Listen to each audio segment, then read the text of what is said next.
Hi guys, welcome to BPrep where we whiteboard quant questions appeared in previous year papers. Before we start with the question, please take a moment to subscribe to the channel to get updates on latest videos if you are preparing for any of the competitive exams. Let's start. So today we have an interesting problem from that paper. We'll have to see two questions. Information is given and we need to solve two questions. 190 students have to choose at least one elective and at most two electives from a list of three electives E1, E2 and E3. So we have E1, E2 and E3. Okay, there are three electives. It is found that the number of students choosing E1 is half of the number of students choosing E2.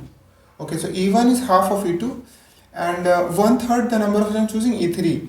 So E1 is one third of E3 and half of E2.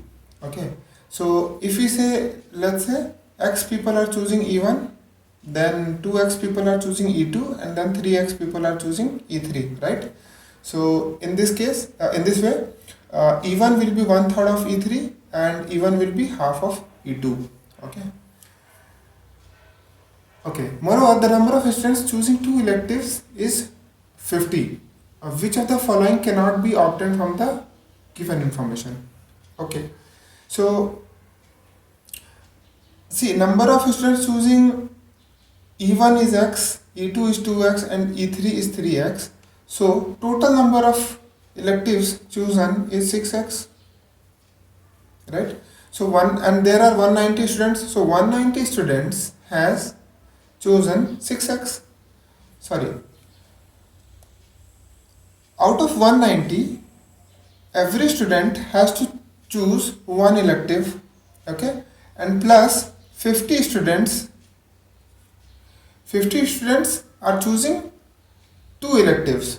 So total number of electives is 190 plus 50, because 190 students are choosing at least one and 50 students are choosing two, right? So total number of electives chosen is 190 plus 50, which should be equals to 6X, because this is the total number of electives chosen.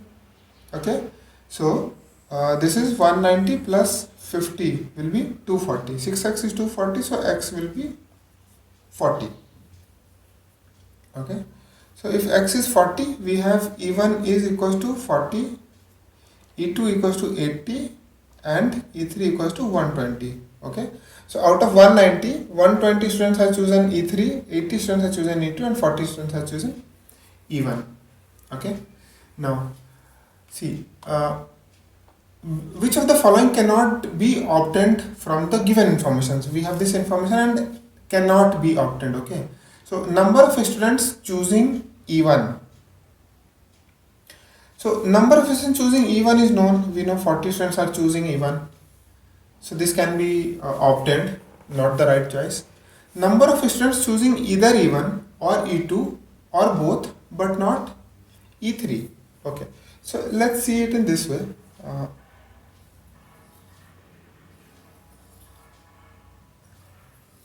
Okay, so let's say we have E1, we have E2 and we have E3. So E3 is 120, E2 is 80 and E1 is 40. Okay, so the first option is not eligible because we can calculate number of students. E1 is 40.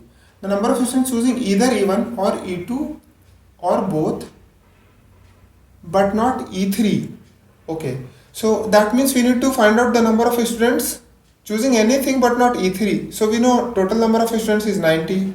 Okay, and E3, 120 students are choosing E3. Okay, so 190 minus 120, 70. So 70 people are choosing either E1 or E2 or both, right? So this information can also be obtained, so not the right choice. Now number of students choosing exactly one elective. Okay, this is also easy because we know 50 students are choosing two electives, right? Out of 190, 50 students are choosing two electives. So 190 minus 50, which will be 140. So 140 students are choosing exactly one electives, right? So this information can also be obtained, not the right choice. Number of students choosing both E1 and E2. Okay, so number of students choosing both E1 and E2, right? So we have overlapping here. Okay, this is the overlapping area. Because we don't have clarity on this overlapping area, we cannot say how many number of students are choosing E1 and E2. Okay, both E1 and E2. So this number is not known. So we cannot say this. So this should be the correct option. This cannot be determined. Okay. And the last option is number of students choosing E3. So this is known. 120 people are choosing E3. So this information is known. So correct option is number of students choosing both E1 and E2. Okay. Let's come to the next question, which is based on same piece of information. In addition to the information given, which of the following information is necessary and sufficient to compute the number of students choosing only E1, E2 and E3? So we need to find out the number of students choosing explicitly E1, E2 and E3. Okay, only E1, E2 and E3. So mind the two keywords given in the question. The information is necessary and sufficient, both. Okay, let's exercise the options. So number of students choosing both E1 and E2. So we have number of students choosing both E1 and E2 given, and then if this is given, can we determine E1, E2 and E3 separately? Okay, so let's see this. Let's name them. So let's say this is X, Y, Z. Okay, don't relate this X with this one. I just kept it here for the ratio. So here we have X, Y, Z, and because nobody is choosing all the three electives, it will be 0. Okay. So now number of students choosing both E1 and E2. That means the value of Y is given. So if Y is given, can we determine those who are choosing only E1, E2 or E3? No. Because see, if Y is given, okay, we'll have X plus Y plus Z. So X plus Y plus Z is the number of those students who are choosing exactly 2 subjects, and this is 50. This is given in the question. 50 students are choosing exactly 2 electives. Okay. So X plus Y plus Z will be 50. And according to the first option, if value of Y is given, we'll be able to determine X and Z. No, because even if we get the value of X plus Z combined, we won't be able to know their exact values because they can be interchanged. We won't be able to make a guess, and hence the E1, E2 and E3 separately, they cannot be determined. Okay, so this option is not correct. The number of students choosing only E1 and number of students choosing both E2 and E3. Okay, so the number of students only E1. So if we get the value of only E1, okay, this part, and we get the value of Z, okay, so choosing both E2 and E3. So if we get the value of Z, then we'll be able to determine? No. Because even if we get the value of Z, again the same thing, X and Y will be unknown for us. We won't be able to determine value of X and Y separately, right? So we won't be able to determine E1, E2, E3. Okay, so this option is not correct. No extra information is necessary. Okay, again this is not suitable because otherwise we won't be able to find out E1, E2, E3. Okay, so this is also not suitable option. Now, number of students choosing only E2 and number of students choosing both E2 and E3. E2 and E3, that means Z is given. Okay, so according to this option, if we get the number of students choosing only E2, that means this portion.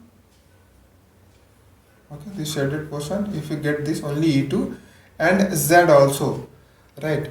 So in this case, see, if we get the value of Z and we know this value of this circle is 80, if we know the number of students who are exactly choosing only E2, we'll be able to determine Y also, because Z is known, this is known, so we'll able to determine Y.